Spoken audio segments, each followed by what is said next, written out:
নমস্কার শ্রোতা বন্ধুরা, আপনাদের সকলকে স্বাগত জানাই আমার চ্যানেলে। আশা করি আপনারা সকলেই ভালো আছেন, সুস্থ আছেন এবং সাবধানে আছেন। এ বছরের ৩রা মার্চ উদযাপিত হবে হোলি বা দোল উৎসব বা গৌর পূর্ণিমা মহোৎসব।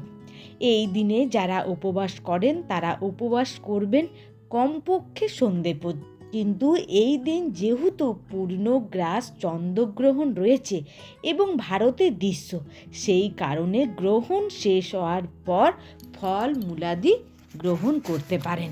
ভারতের সময় অনুযায়ী 6টা 48 পর্যন্ত গ্রহণ থাকছে। সেই কারণে গ্রহণ চলাকালীন কিছু আহার করবেন না। আর যেহেতু পূর্ণগ্রাস চন্দ্রগ্রহণ, তাই গ্রহণ ছাড়ার পর গঙ্গা স্নান করতে হয়, কিন্তু সবার পক্ষে গঙ্গা স্নান করা সম্ভব নয়। সেই কারণে বাড়িতেই গঙ্গা গঙ্গা উচ্চারণ করে স্নান করতে পারে। তারপর ভগবানকে গঙ্গা জল, ঘি, মধু, দুধ সমস্ত পঞ্চগব্য করে সারাদিন যারা উপোস আছেন তারা ভগবানের কাছে পুজো সেরে তারপর ফল মূল সাবুদানা এইসব গ্রহণ করতে পারেন। পরদিন সূর্য উদয়ের পর পারণ করতে হবে। পারণ ক্রিয়া সম্পন্ন করে অন্ন, রুটি বা ছাতু এইসব গ্রহণ করতে পারেন। এবং তার পরের দিন জগন্নাথ মিশ্র উৎসব পালিত আছে। জগন্নাথ মিশ্র দোলের পরের দিন মহাপ্রভুর জন্ম উপলক্ষে উৎসব পালন করেন। মানুষদের ভোজন করিয়েছিলেন, দান করিয়েছিলেন। সেই কারণে বাড়িতেও আপনি মিষ্টি বা অন্ন ভোগ, পিঠে, পুলি ইত্যাদি তৈরি করে ভগবানকে নিবেদন করবেন এবং পারলে আপনি মানুষজনদের এই প্রসাদ বিতরণ করতে পারেন।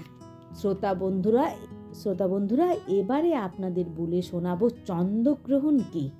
জ্যোতিষ শাস্ত্র মতে চন্দ্রগ্রহণ মূলত রাহু এবং কেতুর প্রভাবে হয়, ফলে চন্দ্রগ্রহণকে অশুভ বলে মনে করা হয়। যেহেতু চন্দ্র হলো মনের কারক, তাই গ্রহণের সময় রাহু কেতুর প্রভাব মনের ওপর পড়তে পারে। ফলে চন্দ্রগ্রহণের সময় মানসিক অস্থিরতা দেখা যায়, আবার কর্মক্ষেত্রেও মনোনিবেশ করতে পারবেন না। এছাড়াও স্বাস্থ্য সম্পর্কিত সমস্যাও দেখা দিতে পারে, যেমন মানসিক কিছু চাপ বা রক্তচাপের মতো বিষয়গুলিতে সতর্ক থাকা উচিত। স্বাস্থ্য মতে চন্দ্রগ্রহণের সময় এই সকল বিষয়গুলি ঘটে, তাই চন্দ্রগ্রহণ চলাকালীন আমাদের কিছু কিছু বিষয় মেনে চলা উচিত। সর্বপ্রথম যেটা একেবারেই করা উচিত নয় সেটি হলো খাবার খাওয়া, কেননা এটি হলো পূর্ণগ্রাস চন্দ্রগ্রহণ, তাই গ্রহণের খাবার না খাওয়াই ভালো। গ্রহণ শুরু হওয়ার আগে বা পরেই খাওয়া ভালো। শাস্ত্রে বলা হয়েছে গ্রহণের সময় মল মূত্র ত্যাগ করা উচিত নয়। গ্রহণ শুরু হওয়ার আগে বা গ্রহণ শেষ হওয়ার পরে করা উচিত। সমস্ত শুকনো খাবারে তুলসী পাতা দিয়ে রাখুন।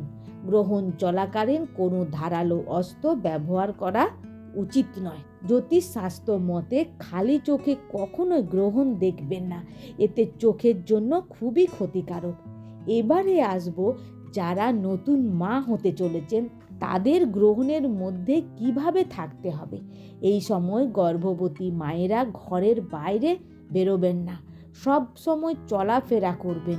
এই সময় হাতের বা পায়ের আঙ্গুল ফোটাবেন না, বা কোনো জিনিস কাটাকাটি করবেন না, বা কোনো ধারালো অস্ত্র হাত দেবেন না। আর যতক্ষণ গ্রহণ চলবে চোখ বন্ধ করবেন না। আর এই সময় কোনো কিছু খাবার গ্রহণ করবেন না। আর একান্তই যদি অনেকক্ষণ ধরে চলাফেরা করতে না পারেন, তাহলে হাত পা ছড়িয়ে বসবেন। কখনোই হাত পা মুড়ে বসবেন না। এই গ্রহণের সময় পারলে ভগবানের নাম করুন, ভালো ভালো বই পড়ুন, ভগবানের নাম সংকীর্তন শুনুন। যদি না পারেন তাহলে ভগবানের নাম কীর্তন অন্তত ফোন থেকেও শ্রবণ করুন, তাহলে মন শান্ত থাকবে। আর সব শেষে গ্রহণ সমাপ্ত হওয়ার পর ভগবানের কাছে প্রার্থনা করুন, তারপর খাবার গ্রহণ করুন। তাহলে বন্ধুরা, আজকের ভিডিওটি আপনাদের কেমন লাগলো? যদি ভালো লাগে তাহলে অবশ্যই লাইক, শেয়ার, কমেন্ট করবেন এবং আপনারা ভালো থাকবেন, সুস্থ থাকবেন, সাবধানে থাকবেন। আপনাদের সবার দোলযাত্রা ভালো কাটুক।